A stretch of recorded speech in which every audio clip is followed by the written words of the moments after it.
नमस्कार दोस्तों।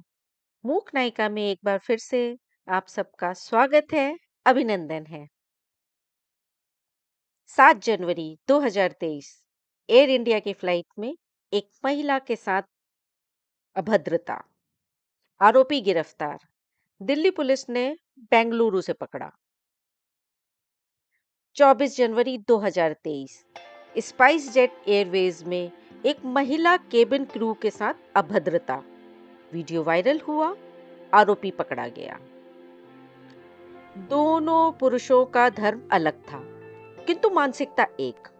महिलाओं के साथ अभद्रता, ये उनके लिए एक सामान्य और रोजमर्रा की बात है, जैसे गलत कुछ है ही नहीं। एनसीआरबी 2019 और 2020 की रिपोर्ट बताती है कि महिलाओं के साथ 4 लाख से ज्यादा केसेस हुए हैं। डाउरी प्रोहिबिशन एक्ट 1961, जिसे दहेज प्रतिषेध अधिनियम 1961 कहा जाता है, protection of women from domestic violence act 2005, यानी कि घरेलू हिंसा से महिलाओं का संरक्षण अधिनियम 2005, sexual harassment at work place act 2013, कार्यस्थल पर महिलाओं का यौन उत्पीड़न अधिनियम 2013। ये सब अधिनियम यह बताते हैं कि महिलाओं के साथ दुर्व्यवहार होता है, बल्कि रिसेंट रिपोर्ट्स बताती हैं कि ऐसे क्राइम 15.3% और बढ़ गए हैं। आखिर ऐसी मानसिकता क्यों है? कहां से आती है? इतने एक्ट बनने के बावजूद किसी को भी किसी भी कानून का डर क्यों नहीं लगता? कुछ उल्टा सीधा करने से पहले उन्हें क्यों नहीं समझ में आता है कि उन्हें इसके लिए सजा भी मिल सकती है? धर्म चाहे कोई भी हो, हिंदू, मुस्लिम, ईसाई, मानसिकता कहीं ना कहीं एक जैसी है। कहीं इनका कारण धर्म ग्रंथ तो नहीं? चलिए, ऐसे ही एक ग्रंथ जो घर घर में मान्य है, बड़े बड़े कथा पंडालों में लाखों की भीड़ में माइक पर गाए जाते हैं, उनमें से एक है तुलसीदास कृत रामचरितमानस। उसकी बात करते हैं। भी सुना है कि मानस के एक विवादित दोहे का उसके कुछ शब्दों के अर्थ बदल दिया गया है। वो दोहा है सुंदर कांड का 61वें का तीसरा। ढोल गवार शूद्र पशु नारी, सकल ताड़ना के अधिकारी। इसमें जो ताड़ना शब्द का अर्थ दंड था, उसको शिक्षा कर दिया गया है। ये जिस किताब का मैं रेफरेंस दे रही हूँ, वह किताब है तुलसी साहित्य पर वैज्ञानिक चिंतन। यह किताब विश्व बुक से छपती है। मैं सिर्फ इस बुक के दोहे को पढ़ूंगी, नहीं बल्कि नहीं, मैं उसके सिर्फ अर्थ को पढ़ूंगी, दोहा नंबर बताऊंगी, बाकी उसकी सत्यता आप खुद परख लीजिएगा। यह है रामचरितमानस का बाल कांड का 57वां दोहा, जिसमें सती जी कहती हैं, सती ने अपने जी में अनुमान किया कि सर्वज्ञ शिव ने सब जान लिया, मैंने शिव से कपट किया है। स्त्रियां स्वभाव से ही मूर्ख और नासमझ होती हैं। अगला दोहा है रामचरितमानस का बाल कांड का 120वां का चौथा और पांचवा। यद्यपि स्त्रियां स्वभाव से ही मूर्ख और ज्ञानहीन होती हैं, पर अब आप मुझे अपनी दासी जानकर यदि आप मुझ पर प्रसन्न हैं, तो जो कुछ मैंने आपसे पूछा है वह सब कहें। चरितमानस का अयोध्या कांड का चौथा, जिसमें कहा है काने लंगड़े कुबड़े ये बड़े कुटिल और कुचाली होते हैं, और उनमें भी स्त्री और विशेष रूप से दासी। ऐसा कहकर भरत की माता मुस्काई। अब आप देखिए कि इसमें विकलांगों और स्त्रियों से कितनी घृणा की गई है। चलिए अगला पढ़ती हूँ। रामचरितमानस के अयोध्या कांड का 47वें का 7वां और 8वां। विद्वानों ने स्त्रियों का स्वभाव ठीक कहा है, उनका कपट सभी तरह से अगम और अथाह होता है। कोई अपनी परछाई को भले ही पकड़ ले, पर भाई स्त्री की गति चाल नहीं जानी जाती।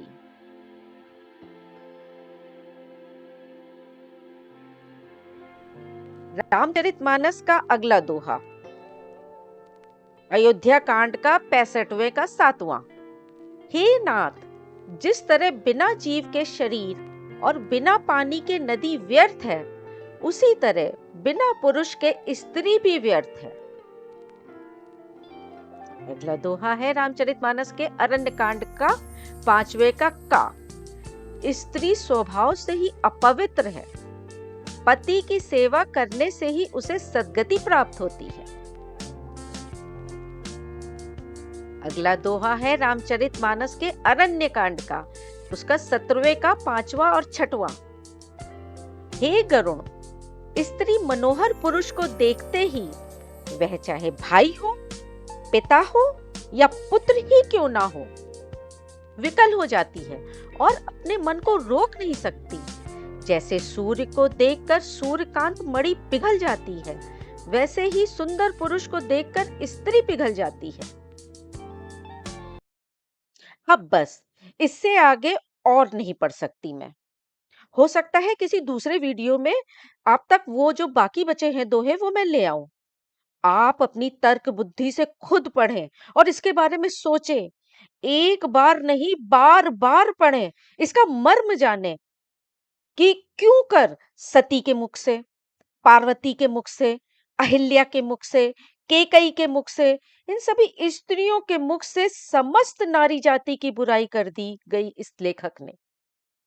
ऐसा क्या कर दिया होगा लेखक की माँ ने, बहन ने उसके साथ, जो भर भर के अभद्र टिप्पणियां करी हैं स्त्रियों के लिए। आप सोचिए कि आपकी माँ या तुलसीदास की माँ सामने बैठी हैं और वह कह रहे हैं, स्त्रियां स्वभाव से मूर्ख और नासमझ होती हैं, स्त्रियां पुरुष की दासी होती हैं। मेरी माँ भी एक दासी है। स्त्रियां कुटिल और कुचाली होती हैं।